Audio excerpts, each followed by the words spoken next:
Doncs bona tarda a tothom. Avui aquesta activitat és una activitat que fem per commemorar els 50 anys de la inauguració del Museu Dalí, una activitat que fem conjuntament amb els Amics dels Museus Dalí i amb la col·laboració de la Fundació, i us proposem de llegir La vida secreta de Salvador Dalí. Salvador Dalí moltes vegades és més conegut com a artista, com a pintor, però també va escriure molt. Ja tindrem oportunitat de parlar-ne també de tot el que va escriure.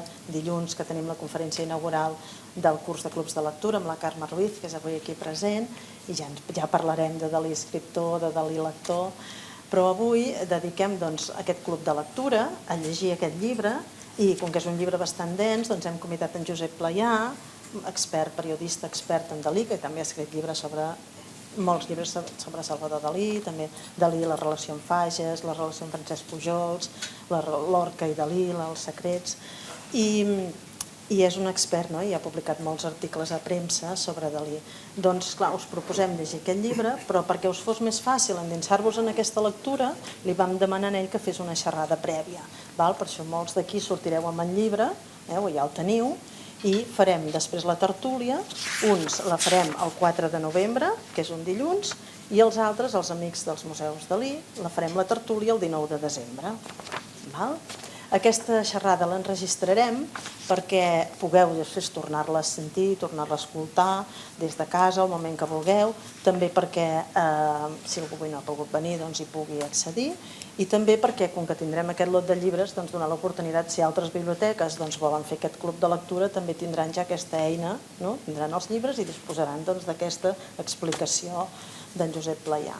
També hem preparat aquesta guia amb en Josep i nosaltres, aquesta guia de lectura, que els que teniu el llibre, si no la teniu, perquè us vau endur el llibre fa més dies, l'agafeu ara, que és una mica d'introducció. Potser això, Josep, ja ho comentes tu, el que hem posat a la guia. I res, avui, diguéssim, ell parlarà sobre tot, i després, a partir del dia 4, el dia de la tertúlia, és el dia ja que vosaltres conversareu sobre el llibre i ell ja us donarà les pautes dels temes que puguin sorgir a partir de la lectura del llibre.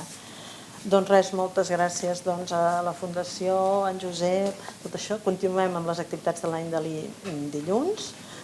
Demà també anunciem a premsa també una notícia relacionada amb Dalí, amb la regidora. Demà fem una roda de premsa, que ja l'avançarem demà, no cal que pot ser que en parlem avui, demà. I res, a fora també tenim una exposició de retalls de premsa, diaris, amb fons de la biblioteca, que parlen una mica de la inauguració del museu i les primeres exposicions que hi va haver. No sé si heu tingut temps de fer-hi un cop d'ull. Bé, és un tema que després sí que la Mariona explica més què té preparat l'Ajuntament, si vols després quan acabem una mica les activitats que l'Ajuntament té previstes, però ara ja donem pas a la tertúlia, a la xerrada, les pautes per la lectura. Pot haver-hi preguntes també? Sí, potser sí. D'acord? Molt bé, endavant, doncs. Bé, doncs, bona tarda. Benvinguts a aquest club de lectura. Com que aquest és un llibre, jo diria, relativament singular i especial, potser per això, una mica d'acord amb la biblioteca, es va decidir fer que jo us expliqués aquí 4 dades bastant generals, una mica per situar el llibre, sobretot de context tant personal de l'autor com personal i biogràfic, com del context històric en el qual es produeix. Aquest llibre és un llibre que surt l'any 1942 als Estats Units, en anglès, un llibre de 400 pàgines, més de 136 dibuixos que Dalí va fer expressament pel llibre, més reproduccions de diverses obres seves, de manera que era un llibre que en el seu moment era relativament gruixut i fins i tot relativament car per l'època. I a partir d'aquí han anat sortint diverses traduccions que després explicarem. Però és un llibre que, tot i que es presenta com una autobiografia, en realitat, després, quan hi entres, te n'adones que hi ha moltes parts, per dir-ho així, que són relats gairebé, no gairebé, sinó fantasiosos, ficticis, de manera que s'aparta del que seria una autobiografia clàssica. Hi ha moments que hi ha petits relats que podrien formar part gairebé d'un llibre de relats, però tampoc podem dir que sigui ni molt menys un llibre de relats ni una novel·la. Hi ha moments també que Dalí parla de l'art, parla de política, però tampoc podem dir que sigui un assaig. Se n'han dit, i segurament ja han sortit diverses definicions de quin tipus de gènere respondria. El professor Eugenio Carmona, per exemple, parla que és un llibre d'autoficció. Hi ha una part de ficció i una part autobiogràfica, però hi ha més coses també que això, no?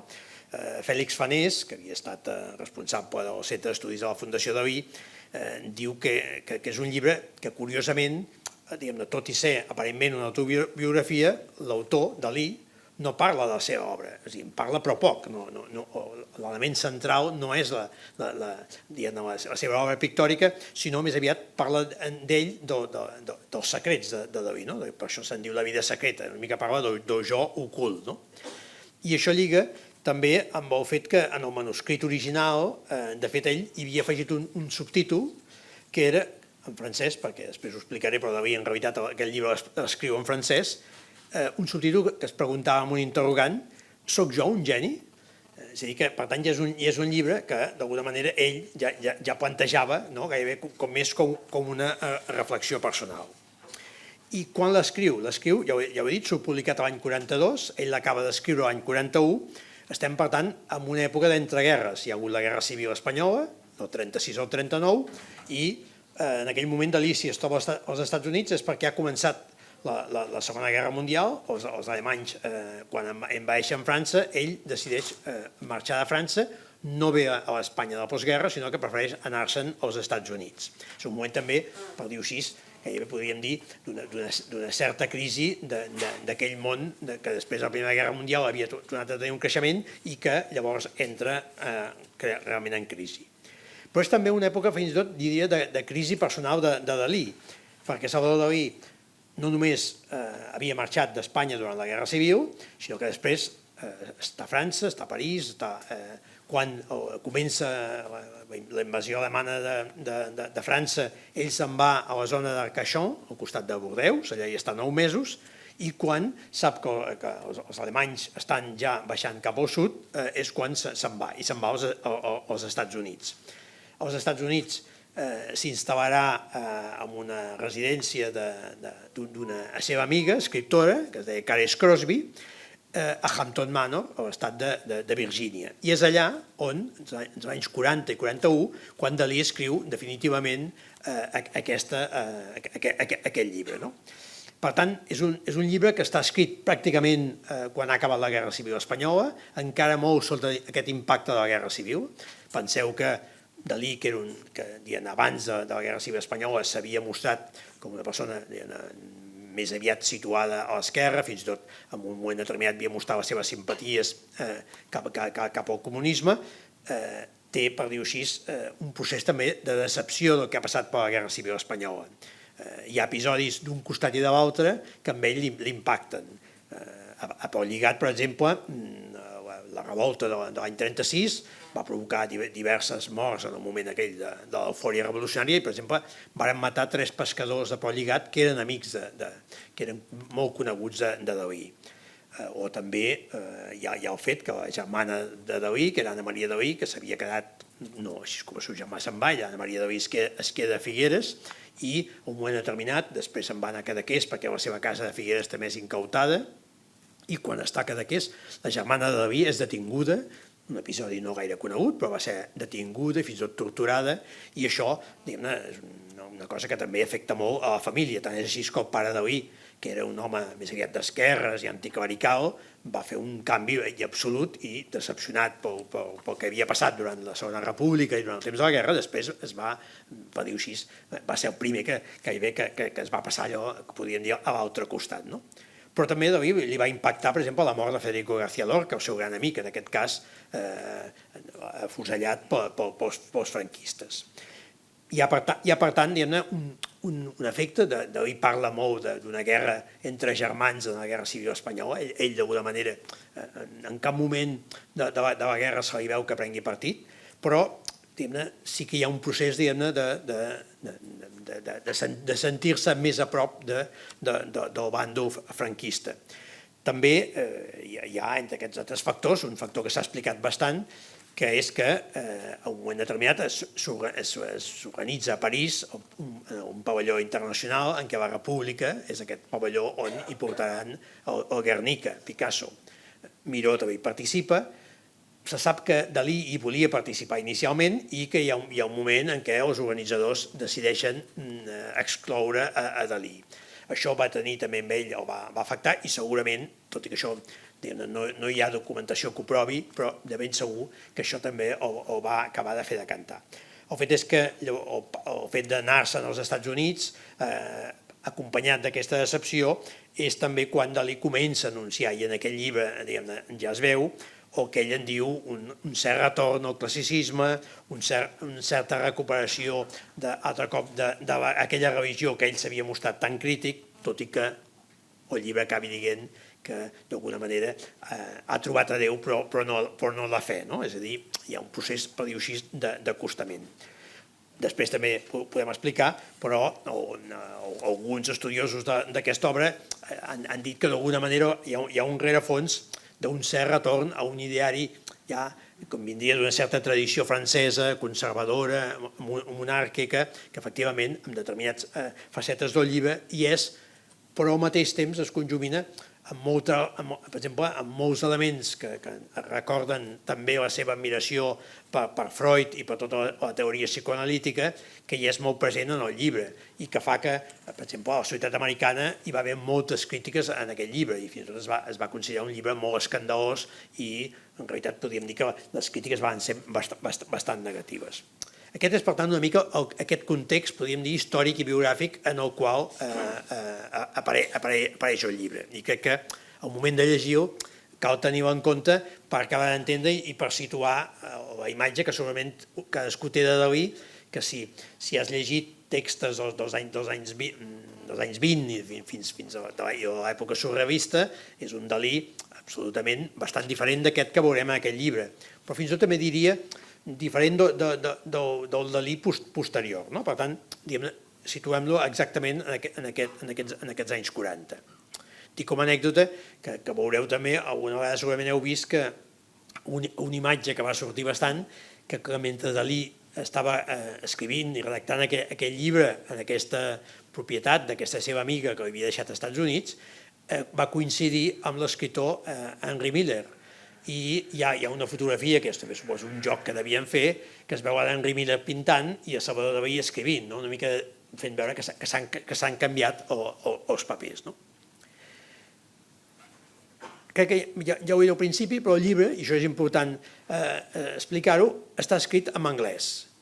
És a dir, la versió aquesta que teniu aquí, o que jo puc llegir en castellà, en realitat és una traducció de la versió anglesa. Però en realitat Dalí, aquest llibre el va escriure, i en els manuscrits que es troben a la Fundació, en l'arxiu de la Fundació Gala Salvador Dalí, d'aquí a Figueres, es veu que tot el llibre està escrit en francès. Dalí escriu en francès, de vegades, sovint, aquests papers els passa a la Gala, que estava allà amb ella, la Gala moltes vegades els passa amb net, els corregeix, a vegades els escriu a màquina, i és aquesta versió d'alguna manera treballada ja per la Gala, la que passa en el traductor anglès. El traductor anglès, està explicat a tots els llibres, és A. Chevalier, que era un escriptor bastant conegut, que havia traduït altres autors francesos coneguts, com Marot, com Aragon, i que fa una traducció que tothom ha considerat bastant brillant. Però, per dir-ho així, també és una traducció que perd alguns elements que hi havia a la versió francesa que, a més, hi havia molts elements, dites catalanes, expressions també tant catalanes com castellanes, perquè Dalí havia escrit fins a mitjans dels anys 20, Dalí, tots els articles que fa aquí, els ha fet primer en català i després va barrejant, fa articles en català i en castellà. És quan se'n va a França que comença a escriure en francès, si en català i castellà ja feia faltes d'ortografia i de sintaxi, les versions franceses encara són molt més desastroses. I d'aquí ve que hi ha un paper important també de la Gala entremig, però que després es fa la traducció a l'anglès. La traducció a l'anglès surt l'any 42, després la següent traducció que ja apareix és en castellà, l'any 44 apareix el llibre a Buenos Aires, a Argentina, a l'editorial Poseidon, això en aquest petit fulletó s'us explica, però curiosament el traductor castellà és un escriptor català, César August Jordana, que el fet per tant de ser un autor català fa que faci una traducció bastant correcta, no exempta però d'alguns errors, però la traducció es fa directament de l'anglès, és a dir que César August Jordana no coneix en realitat la versió original del francès, amb la qual cosa per aquest camí es van perdent a vegades petits detalls del que seria, podríem dir, l'expressió daliniana. L'any 52 apareix en francès, apareix a França, fa una adaptació, i així es diu en la traducció, de Michel Léon. Michel Léon és un escriptor francès, amic de Dalí, i curiosament, cosa també estranya amb una obra de Dalí, hi ha alguns, si es comparen les dues traduccions, en realitat hi ha passatges que per exemple, Michel Léon se'ls salta, i podríem dir que hi ha una certa censura. Ell diu que fa ell mateix ho diu, adaptació, però hi ha moments que fins i tot utilitza la paraula, ara recordo la paraula exacta que té, però diu, hi ha moments que ell hi mata el text, he matisat, és a dir, que introdueix també canvis. I les posteriors reedicions franceses són reedicions també d'aquesta de Michel Léon. Hi ha alguna edició, hi ha una edició italià l'any 49, n'hi ha una al suec al 61, i la primera edició en català no arriba fins a l'any 81, és a dir, que aquell llibre de Salvador Dalí, publicat l'any 42, que alguns autors catalans, com per exemple un crític com Joaquim Moles, ell considera que és dels millors llibres de la literatura catalana, entenent literatura catalana d'autors catalans, perquè no estava escrit en català, o altres autors com Jaume Vallcorba, d'Editorial Crema, de diverses editorials, també ha considerat que és un dels millors llibres escrits per algun autor català, però aquest llibre no apareix en versió catalana fins l'any 81, que és aquell llibre que ho fa Dassa Edicions, que era secretari de Dalí, Enric Sabater, que publica en català. I llavors el traductor és Bartomeu Verdagí, també un bon traductor, que a més havia fins i tot revisat textos a Josep Pla, i per tant diguem-ne que té un bon currículum i que per tant també és, quan llegim el text, per tant podem dir que és una bona traducció.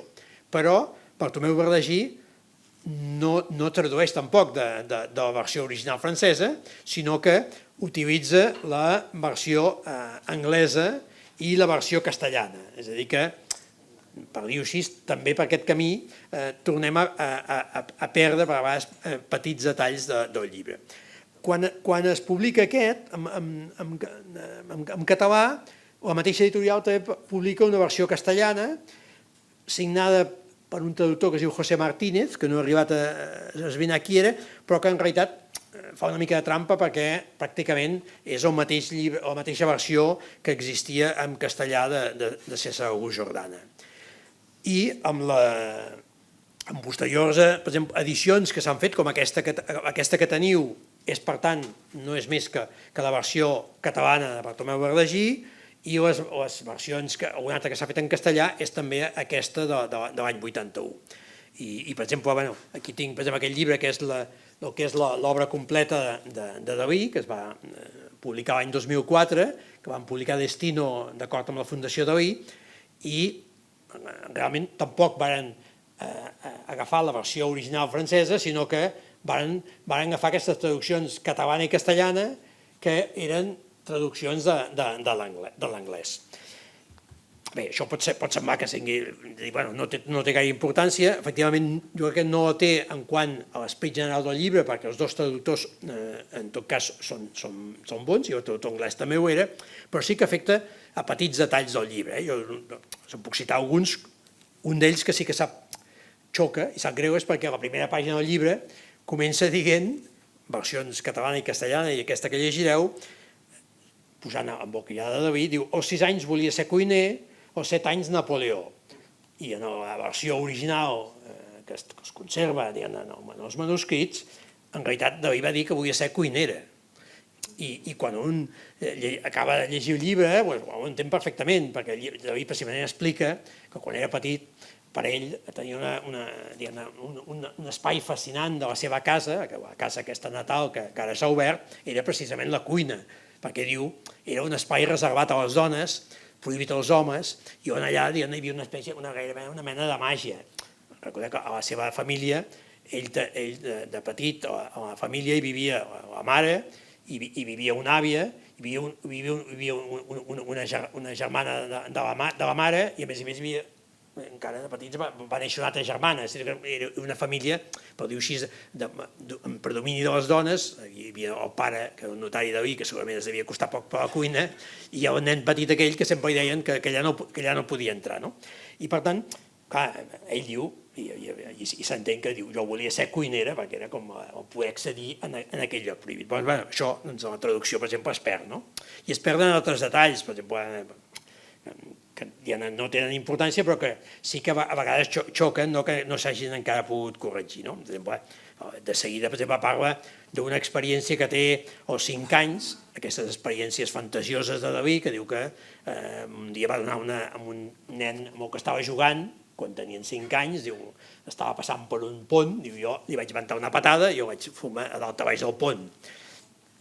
Llavors, quan situa, diu, això va passar, en la versió original de Dalí deia a Cabrils, i el traductor devia passar a Cabrils, i va posar Cambrils, que està a la banda de Tarragona, i així surt encara, ho veureu en les edicions que llegireu. I el Cabrils aquest era el Cabrils del Maresme, que és on hi vivien els seus parents al Serra Clara, on Dalí passava els estius. I hi ha altres, hi ha errors amb noms, per exemple, catalans, de Traiter, per exemple, a vegades el traductor, per exemple, el Pitxot, o vol catalanitzar i ho posa sempre amb TX, però TX no era un nom que els Pitxot de l'època del Dalí, a l'època de Dalí es firmaven Pitxot, hi havia el Ramon Pitxot, que era amic de Picasso, hi havia el Pepito Pitxot, i aquests eren Pitxot amb CH. El que es va catalanitzar el nom després va ser Antoni Pitxot, que va ser aquest amic de Dalí més recent. I, en fi, jo crec que no els citaré, però podríem anar citant errors d'aquests que es troben a la traducció.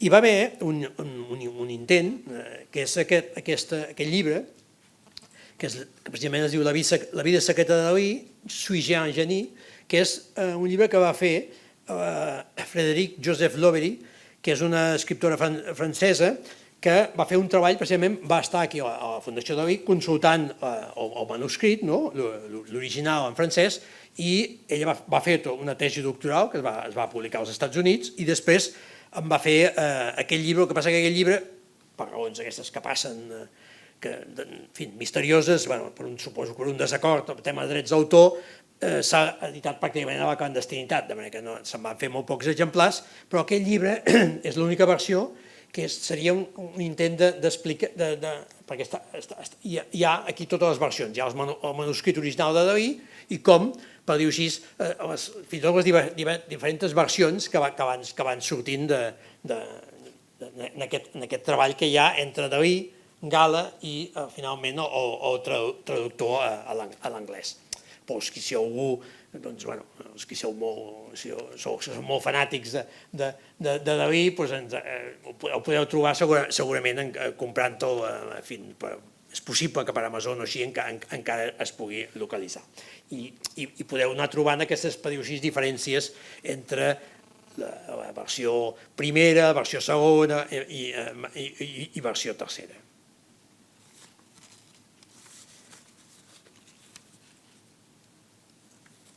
Tal com deia al principi, no es pot considerar aquest llibre una autobiografia, i això ja ho veureu només de començar el llibre, perquè de seguida us trobareu amb un capítol que es titula Falsos records de la infància, o un altre que es titula Records intrauterins, i ja podeu pensar aquí que, evidentment, poca realitat hi pot haver. A part d'això, d'aquests que són més evidents, també després podríem dir aquells capítols o aquells fragments en què ens queden dubtes de si realment és la memòria que traiciona Dalí o ell que realment fa trampa. Alguns són bastant evidents, si es coneix una mica la biografia de Dalí. Per exemple, ell qui explica, i això ho va fer sempre, va donar molta importància sempre a la història del seu germà mort. Sabeu que Dalí va tenir, abans que néixer ell, havia tingut un germà que la família li havia posat també com Salvador. I es va morir abans de fer els 2 anys, encara no havia fet 2 anys, es va morir 9 mesos després de la mort de Dalí.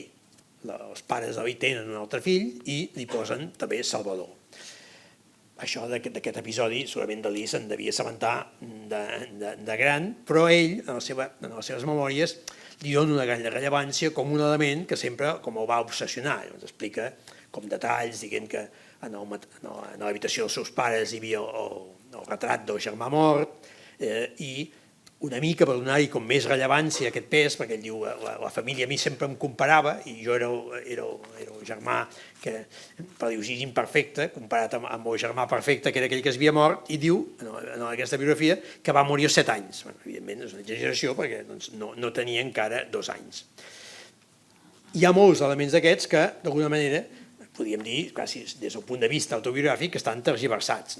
El paper de la germana de Dalí, l'Anna Maria Dalí, que fins als anys 25, 26, 27 té una gran importància, és a més la seva model, és una mica la seva confident, és la persona amb la qual té la relació. Evidentment, en aquest llibre perd aquesta importància, no hi sorgeix. I d'aquí ve que després la germana, quan va conèixer l'aparició d'aquest llibre i li va arribar la versió aquesta que havia sortit a Argentina, perquè aquí no hi havia cap versió, va escriure un llibre que era una mena de rèplica, Salvador Dalí, visto por su hermana, que va sortir, com que la germana precisament posava èmfasi en tot allò que considerava que el seu germà havia volgut ocultar.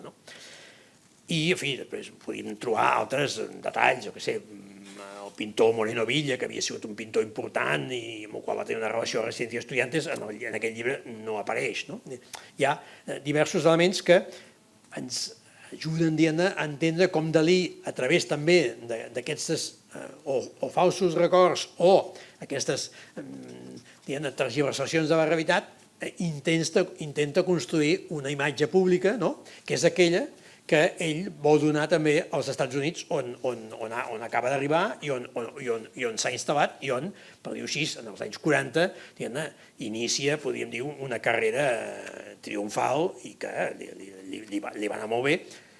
I tot i que, ja dic, la reacció a la premsa americana i els crítics americans és molt dura. Si busqueu, i és fàcil buscar avui dia a internet reaccions sobre aquest llibre, en trobareu. George Orwell, el conegut autor que va estar aquí a la Guerra d'Espanya, arriba a publicar un article on diu que aquest llibre fa pudor. Altres, tot i que Dalí intentava donar una imatge d'ell molt més conservadora, de persona que s'acostava a la religió amb respecte, que fins i tot renegava una mica del seu passat, per molts crítics americans, el llibre no deixava de ser un llibre que consideraven gairebé pornogràfic, un llibre, hi ha un altre que escriu que és d'un exhibicionisme indecent, en fi, hi ha tot tipus de crítiques, altres ho consideren simplement un farsant. Per tant, d'alguna manera podríem dir fins i tot a Dalí no li va sortir bé aquesta operació.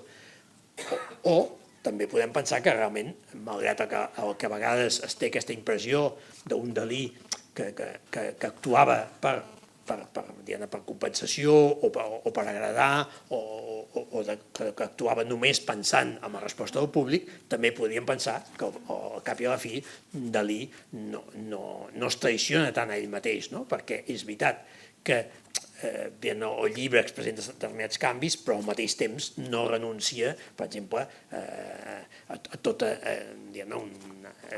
aquesta tradició, per exemple, i aquesta admiració que ell tenia per Freud i per les teories psicoanalítiques que apareixen en aquest llibre i que segurament són les que expliquen també que per exemple, a Espanya aquest llibre, a la versió aquesta argentina de l'any 44, fos censurat. El llibre a Espanya es va intentar no editar, on això no em consta, però sí distribuir-ho, i la censura ho va prohibir. I als Estats Units, pel que sembla, se'n va fer una tirada bastant reduïda i tampoc va tenir massa èxit. Ja, i de cara a la lectura, uns altres elements que crec també a considerar, un d'ells és el tema del llenguatge. Una mica com està escrit aquest llibre. El seu traductor a l'anglès explica i diu que ell va poder tenir aquest manuscrit, i diu el manuscrit en francès és un document el més fantàsticament indesxifrable. Diu, deixat per una persona amb coneixement del valor de les paraules i de les imatges. És a dir, per tant, vol dir, és indesxifrable, però no és un tio que no sàpiga escriure, no, és un que ho sap i que, per tant, sap el que vol. Diu, és un manuscrit, diu, que està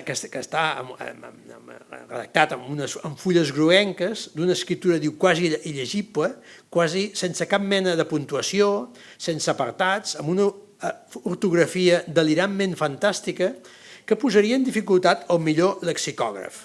Diu, Gala és l'única que aconsegueix no perdre's en aquest laberíntic caos. Per tant, una mica, per acabar d'entendre això, Dalí escriu, Gala en redacta perquè se'n pugui entendre una mica, i el traductor anglès fa la versió anglesa. I després els traductors català i castellà veuen de la versió anglesa. Fèlix Fanés, que també precisament fa la introducció en aquest llibre de les obres completes en què es tradueix la vida secreta, diu que ell parla d'una construcció en cascada, farcida d'ornaments, perquè hi ha també un cert barroquisme, és a dir, Dalí juga amb les metàfores i Fanés és quan diu que aquí hi veu aquesta influència d'una literatura decadentista francesa, molt preciosista, molt hermètica i que juga molt amb aquest barroquisme. Però això mateix també és el que li dona també aquest valor al llibre. I això ja ho veureu quan us hi trobeu, és a dir, hi ha moments que el llibre segueix un relat gairebé cronològic, però hi ha moments que fa uns meandres i entra i comença a fer, hi ha alguns relats eròtics que són, jo diria que autèntiques meravelles. I molts d'aquests a més connecten, i jo crec que els lectors d'aquí empordanesos hi trobareu molts espais on reconeixereu, i amb descripcions magnífiques. Hi ha les descripcions que fa de Cadaqués o del Cap de Creus, són, per dir-ho així, en aquest sentit, una autèntica meravella. O també estava pensat, per exemple, en un moment determinat que parla del Molí de la Torre. El Molí de la Torre és aquest edifici que es troba que ara l'han reconvertit per fer-hi casaments i eventos. Si passeu pel cinturó aquest de Ronda, abans d'arribar a la sortida de l'escala, és un edifici que es troba a mà dreta, que pertany al terme del Far d'Empordà. Aquí al Molí de la Torre, Dalí hi va anar a passar una temporada, no sabem quant de temps exactament, un moment determinat que sembla ser que va tenir uns problemes respiratoris o així, i que llavors, segons s'explicava a la família i explicava ell mateix, el van enviar allà una mica perquè tenia l'aire més sa, cosa que tampoc devia canviar gaire, anar de Figueres al Molí de la Torre, perquè hi ha poca distància i això. En el llibre, aquestes coses que ens falta, aquesta edició crítica del llibre, es diu, no diu on està el Molí de la Torre, diu el Molí de la Torre a 2 hores de Figueres. Aquestes 2 hores, no, clar, el llibre, segurament Dalí pensava quan ell era jove i devia ser 2 hores a peu, perquè evidentment que amb cotxe, en 10 minuts s'hi arriba. Però bé, la descripció que després fa del Molí de la Torre, on coincideix amb una noia que era una afillada de la família Pitxot, que es diu Júlia, i que és una mica més gran que ell, però és una noia adolescent, i allà hi ha una mena de joc eròtic que és una descripció d'una de les millors pàgines, jo crec, d'aquest llibre.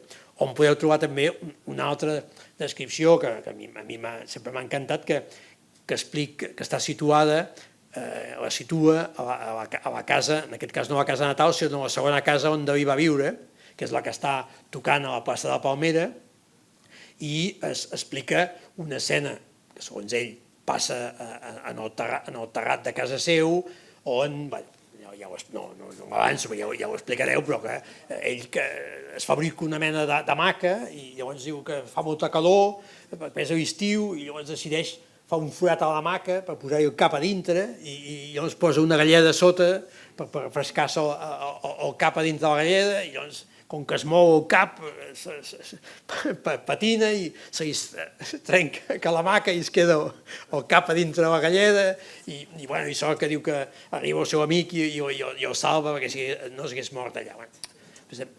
Aquest és un altre dels aspectes que té el llibre, que és l'humor, i jo crec que Dalí és capaç de conjuminar l'humor en les seves narracions.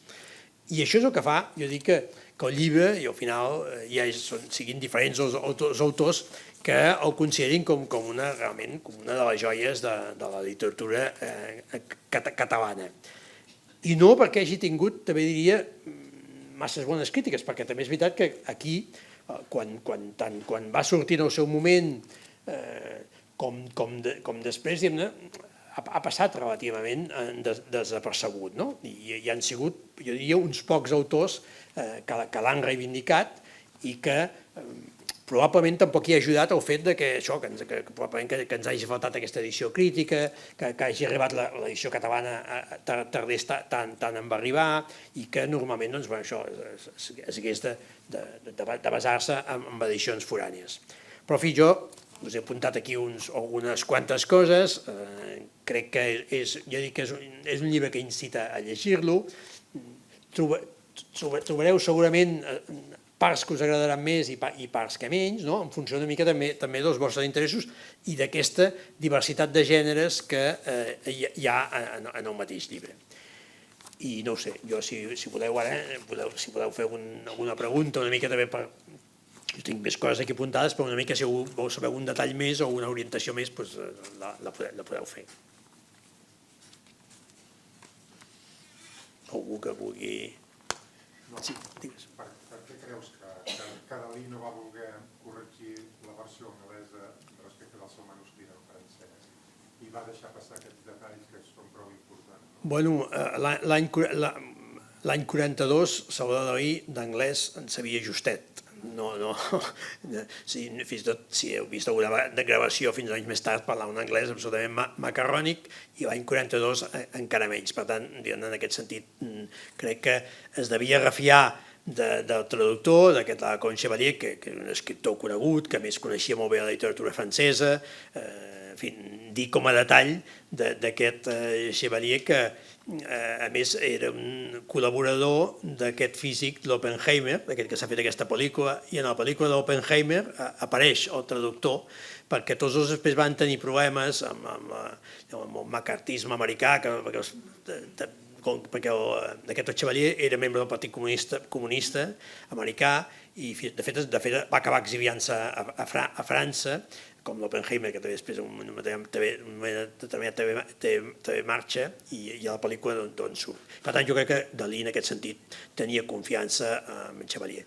En Michel Léon, a França, que a més li va censurar alguns capítols i alguns paràgrafs i li va canviar coses, també li havia fet plena confiança perquè després, quan fa el segon llibre,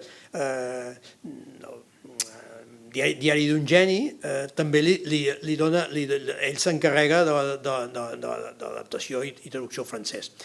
Per tant, no crec que sí. En el cas de Michel Léon, probablement hi va influir que, si és possible que l'altre li expliqués i escolta'm, de cara a un públic francès, i com que ell ja sabia que als Estats Units hi havia alguns capítols que no havien agradat i Michel Léon formava part de l'acadèmia francesa, d'aquest sector més conservador, és possible que Dalí digués, bueno, si això ha d'evitar alguns problemes, doncs deixem-ho fer. a part d'això, Dalí sempre li ha agradat també jugar una mica a la confusió, i suposo que aquests detalls, com jo explicava, de si cuiner o cuinera, ell, que també moltes vegades va jugar després també amb el tema de la masculinitat i que se n'ha parlat molt, segurament també li faria gràcia que ell hagués dit cuinera, que els altres preferissin dir cuiner, o aquests temes, com deia, si sap cabrius o cambrius, segur que n'hi ha poc l'important, perquè efectivament no afecten el conjunt de la narració. El Rivera, que has anomenat al començament, era el marit de la Frida Kahlo? Has parlat un moment de Líbia connectat amb Rivera? No sé, ara no recordo quin Rivera, si he parlat d'algun Rivera, però no. Jo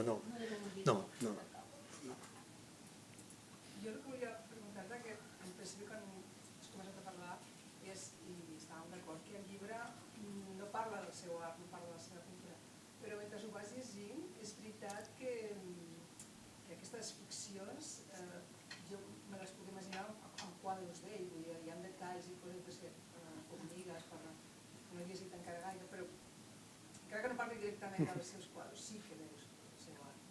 Sí, és a dir, és una manera de fabricar també la seva pròpia biografia. El que passa que no és una... És a dir, no ens explica de manera cronològica els llibres que va publicar a França, els articles que havia publicat aquí, no hi ha una relació detallada de les seves obres, no? Vull dir que això és evident que és allò, però és evident que el seu llibre ajuda també a entendre la seva pictòrica i al revés, la seva pictòrica a vegades l'entenem a partir de coses que ens explica.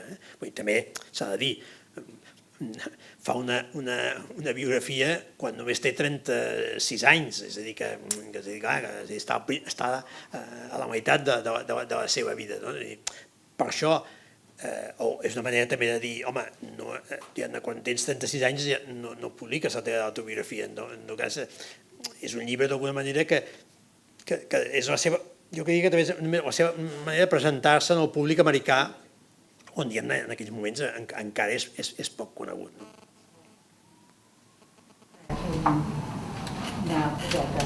El Michel León, el Lorengo, que era l'editor de la Taula Ronda, té un llibre que explica com es gesta la traducció de Vida secreta, i és divertit perquè diu que estan a casa d'un milionari, que no recordo el nom, i que estan allà sopant, i que arriben allà, parlen de potser, ja et diré quin llibre és que ara tampoc va bé, parlen de, aviam si farem la traducció, no la farem, i que Dalí agafa, surt a casa i diu, percutis un moment, se'n va, cotxe, no sé, i porta sota el braç el manuscrit de Vida secreta. Clar, i aquest manuscrit sincerament no sé quin és, no sé si és el que tenim allà, no sé si se'l va quedar de la Taula Ronda, perquè després ells mateixos fan una edició d'aquell text de l'Espúgnic, saps? D'aquell text dels anys 50, que aquesta edició és preciosa perquè hi ha pàgines del manuscrit, que se'l coneixes. Llavors, clar, jo a vegades no pregunto, aquest manuscrit quin és, no? Perquè potser no era sencer.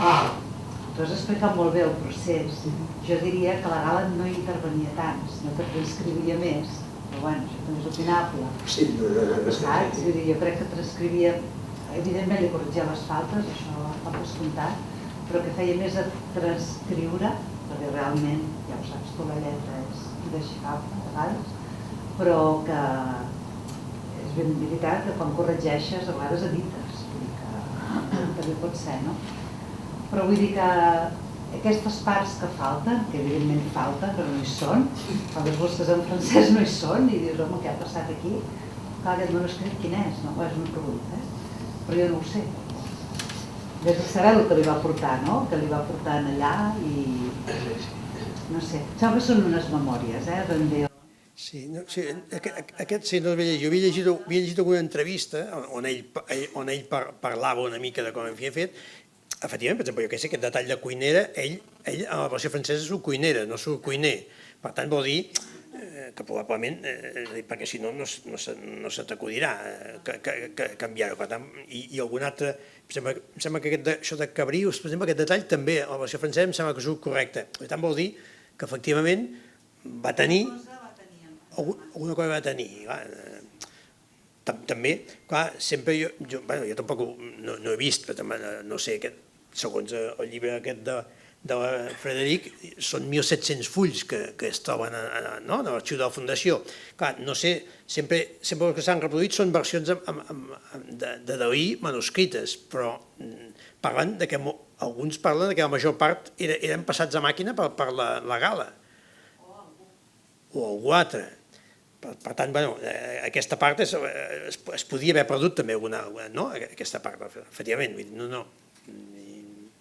Suposo que encara que algun dia es faci aquesta edició crítica poden quedar buits, no? No sé, s'ha anunciat diverses vegades que està a punt de sortir, però...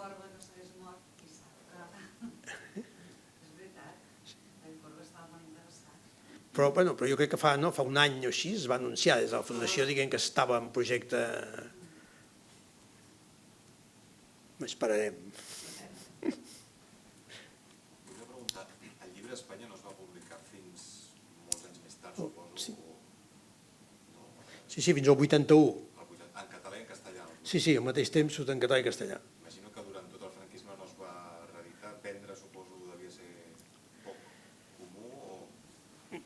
La veritat és que no ho sé, és a dir, sembla ser que els editors argentins ho van portar aquí per distribuir-ho i la censura, en principi, ho va censurar.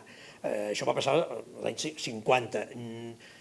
No sé si realment més tard arriba a Espanya. És possible que arribés o que hi hagués, evidentment, jo què sé, Dalí aquí, per exemple, la família Dalí hi va arribar a la versió castellana.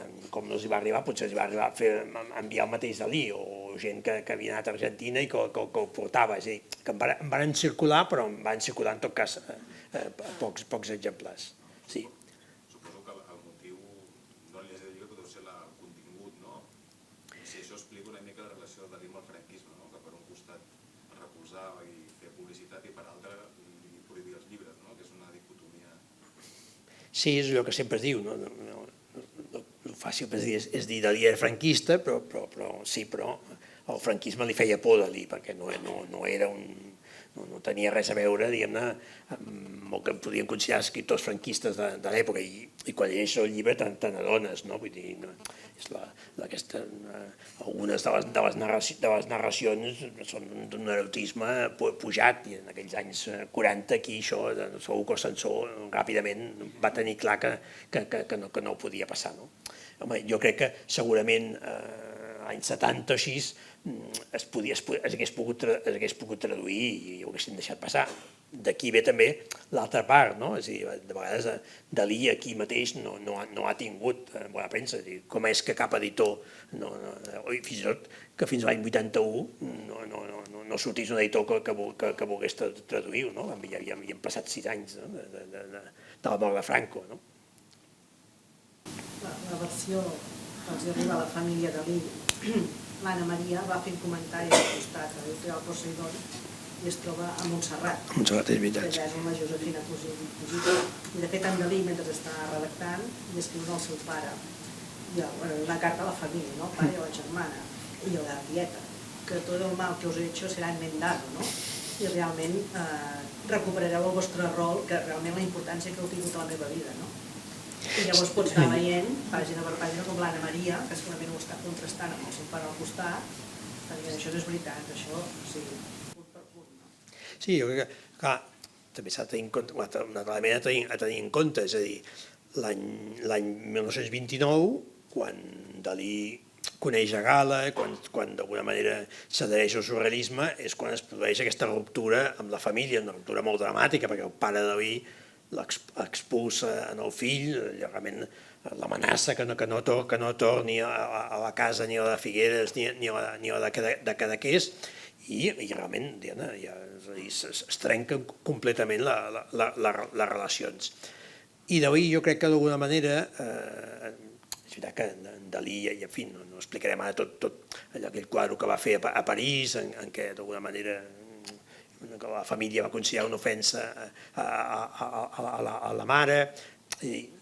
Hi ha una ruptura absoluta i Dalí d'alguna manera quan fa aquest llibre d'alguna manera jo crec que ell pensa que d'alguna manera es reconcilia amb la família, perquè diu, bueno, jo ja mostra un cert allunyament també del surrealisme, d'alguna manera ja no sóc aquell provocador que era fa uns anys, però el que probablement no compta és que, evidentment, la Gala és protagonista important del llibre, que l'Anna Maria Dalí d'alguna manera també que era molt marginada, i malgrat fins i tot que en el procés, mentre es fa el llibre, Dalí està als Estats Units i ha marxat, quan ha marxat d'aquí no s'emporta ni llibres, ni quadres, ni res, de manera que no té documentació. Això també explica a vegades alguns dels errors que hi ha al llibre, que dius, segurament ho feia de memòria, 35 anys, encara estàs bastant bé i eren aconteixements recents, però és lògic que de vegades es pugui equivocar.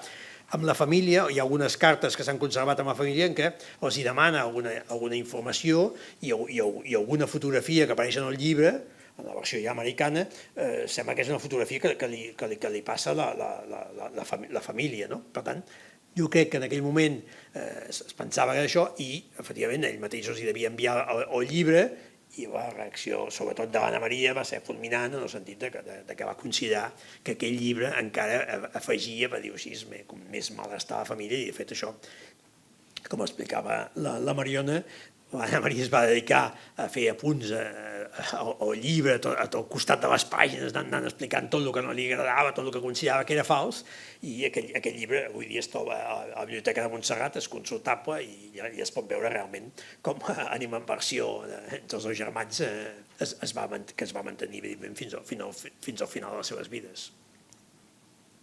És com una mena de controversió, és molt divertida en aquest sentit, no? Sí. I a més del 35 hi ha una reconciliació, o sigui, abans que ell se'n va als Estats Units, i qui li acaba gestionant por lligat, com saps, és el notari, amb tot el tema, fins i tot compra una finca a través del seu pare. Hi ha una relació cordial, però quan torna hi ha aquella famosa foto de la tornada del 48 de Dalí, que hi ha l'oficial de Destino, però després tenim les altres, que es veuen la taula, Dalí amb la tieta, la Gala i l'Anna Maria a l'altra banda. Les expressions i tenen hores de l'atenció. Sí.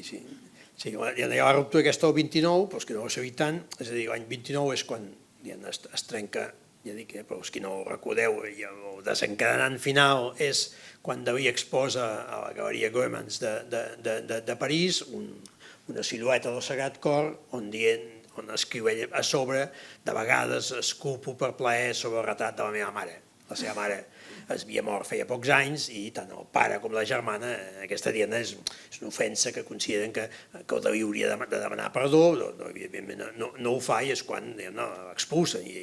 Fins i tot hi ha una carta del pare Dalí en el Buñuel que li diu, digue-li a aquest teu amic, parlant del seu fill, que no s'acudeixi venir per Cadaqués perquè tinc mitjans realment per fer-li mal. El pare està amenaçant que no hi vagi.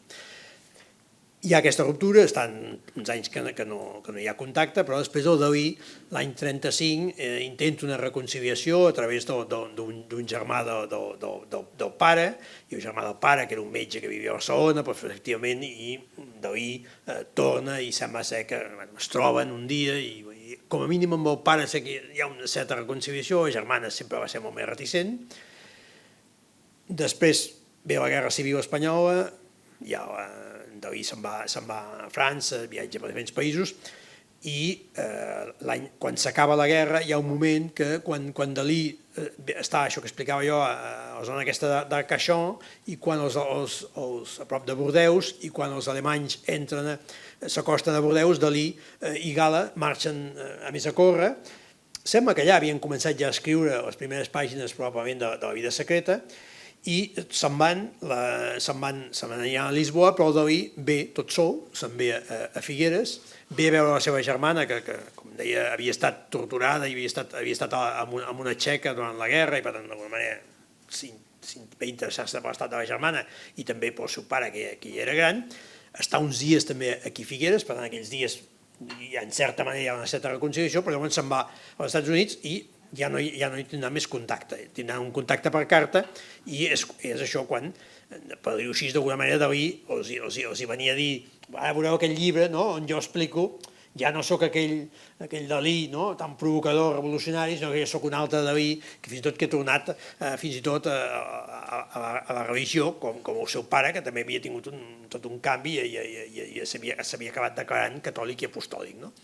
I per tant, Dalí diu, es pensa que amb aquest llibre hi haurà una reconciliació que no es va produir, sobretot també per part de la germana.